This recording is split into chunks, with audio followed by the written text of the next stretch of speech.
Hello. Welcome back to the podcast. It's Elle here. This is the Law of One Spiritual Advice podcast. And today we will have another quote from Ra, which is session 40.14, so session 40.14. Today I'm going to talk about the diet and dietary matters.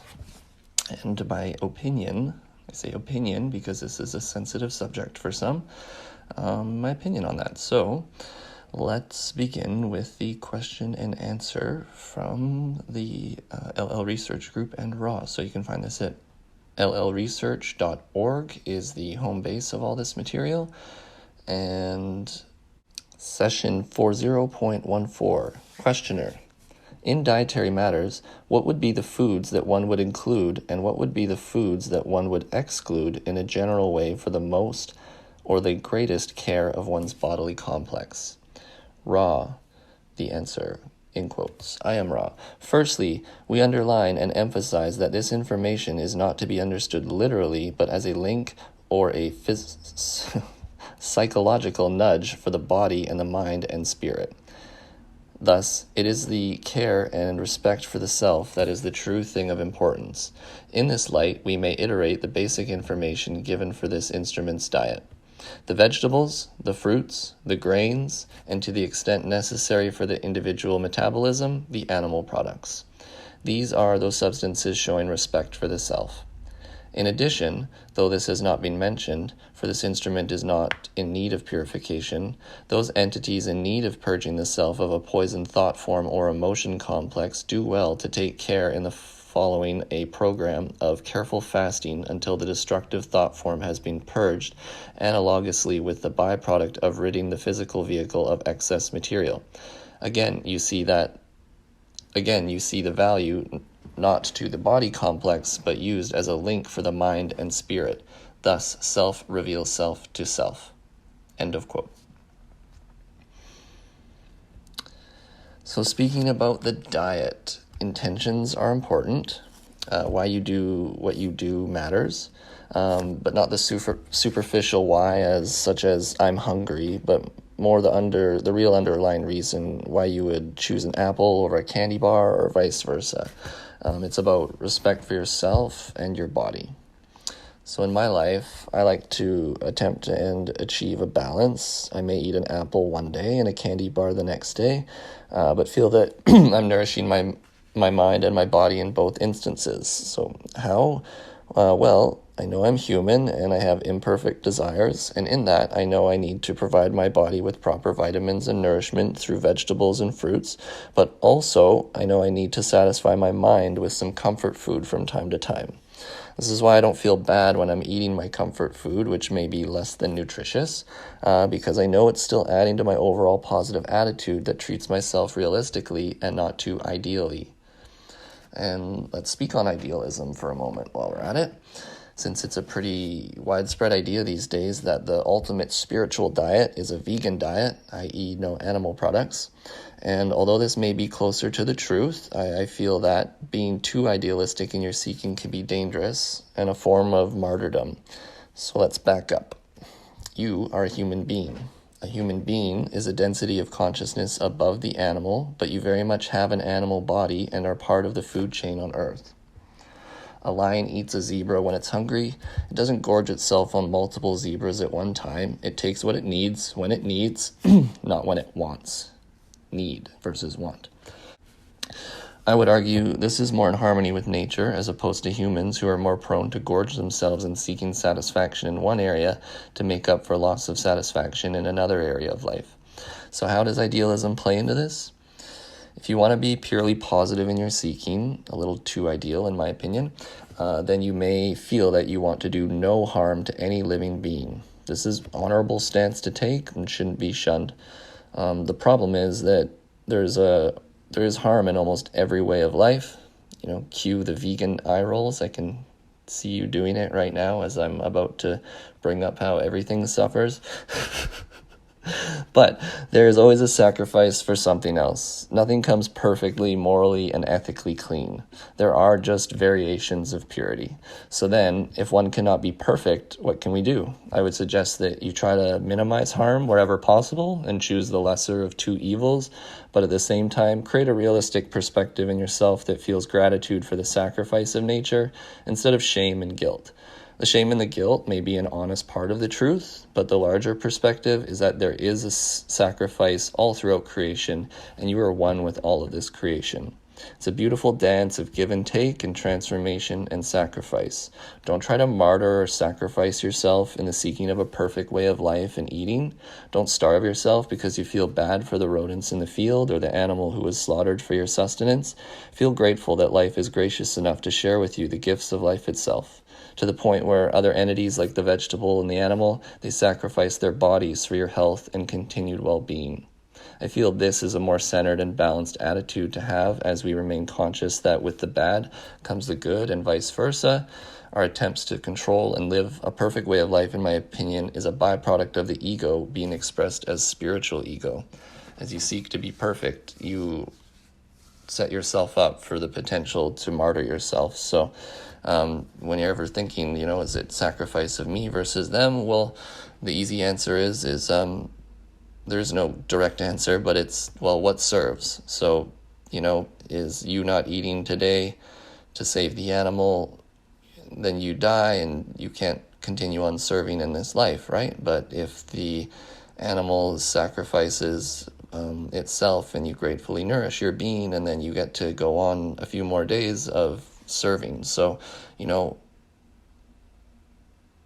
be grateful for the things that you have and the food that you eat, and just know that it's nourishing your life, and then you go out and you can be more empowered to serve, knowing that there are things that are sacrificing themselves for you to continue on.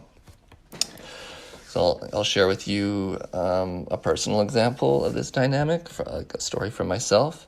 So I, 5 years ago or so, tried to do that idealistic lifestyle, which is to be vegan. I started with the vegetarianism, and then I went to vegan, which is basically just no animal byproducts at all. So no dairy or anything like that. I should explain, because nobody knows what I look like. I'm a bit of a tall, thinner person, so I have like a high metabolism.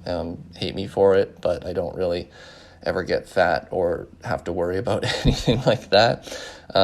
Poor me, right? But there's, balance everywhere. I have the opposite thing where I basically have to be eating constantly to keep my metabolism in check, or just basically to keep my weight at a decent point. So what I did was I tried to not eat any animal byproducts and just eat, fruits and vegetables, grains, things like this. But I was finding that I suppose you blame it on myself, but I wasn't quite disciplined enough to eat that much food to nourish my body to the point that it was healthy. So, it's just basically over a long period of time, like 2 years, the little bits that you don't get here and there of the nutrition, and when you basically, instead of being overly full, you're just sort of satisfied, but that adds up over time, and basically you get sort of malnourishment and for me at least, like loss of weight. So I had to give up on the veganism and go back to a more balanced diet, in my opinion, which is basically that I do still eat meat. I obviously try to eat as many vegetables and everything that I can, but I will eat meat from time to time, and like I'm explaining, I just try to do the least amount of harm as possible. So if I can, I'll try to buy a more ethical meat if I believe that it's sourced from a more ethical source. But at the very, very least, I'm at least taking time to honor that food, respect it as I cook it, as I eat it, as it nourishes me. I'm very grateful for the sacrifice. Also, because this is so much to do with intentions, you can even go a step further. Like, I attempt to grow some of my own food. I have a small garden that I grow veggies in, and I tell you, it's infinitely easier to have or feel respect for a vegetable you've grown versus one that you've just gone to the store and paid for.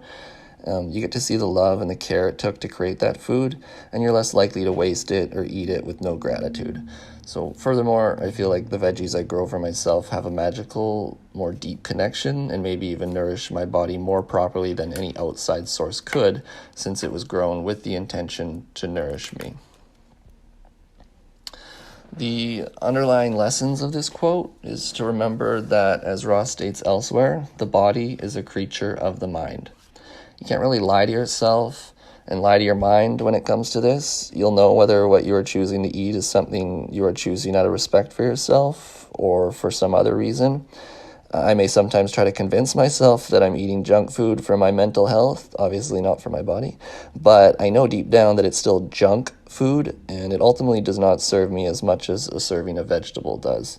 This doesn't prevent me from choosing a balance of foodstuffs that both serves my body and my mind. I hope that I'm not deluded in my thinking about this, and maybe I should be more idealistic and only eat veggies. But I know I'm human and not perfect, and I'll have my weak moments. I try to think of those weak moments as times of relief and rest from the usual seriousness of my seeking, and in that, I hope that my mind and body balance has been achieved in a more harmonious way. Other than that, I believe that's all I have on this quote for today. I would like to just read the last part of the quote again, because there was something that came to my mind there that I didn't think of earlier. Oh, the purging of a thought form, right? So it says, Ross says, in addition, though this has not been mentioned, for this instrument is not in need of purification, those entities in need of purging the self of a poison thought form emotion complex will do well to take care and follow on a program of careful fasting until the destructive thought form has been purged analogously with byproducts of ridding the physical vehicle of excess material. Ooh, fancy. Basically, the body's a creature of the mind. You may have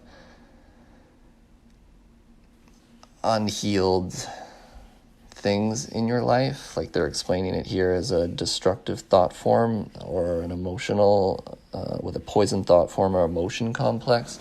So, you can't just heal yourselves immediately because you tell yourself to. I mean, it's possible, but generally speaking, you need to signal something to your mind that you're seeking healing. So the general idea, from my understanding with fasting, is that you set the intention as to what your intention is. So I suppose to rid yourself of the negative thought form and to come into a more healthy and balanced state. And then as you do your fasting, your body may purge certain things from itself. And that's the analog of the metaphysical purging that's also happening. So there's physical purging of your body, meaning like you might have to go to the washroom or something like this. But at the same time, there's metaphysical purging that's going on all at the same time. So once again, linking this all together, the self thus reveals self to self. Your body is a teacher to you. You receive catalyst and you use that catalyst, and if you don't, it will manifest in the body somewhere so that you don't get to ignore it anymore and you're forced to deal with it.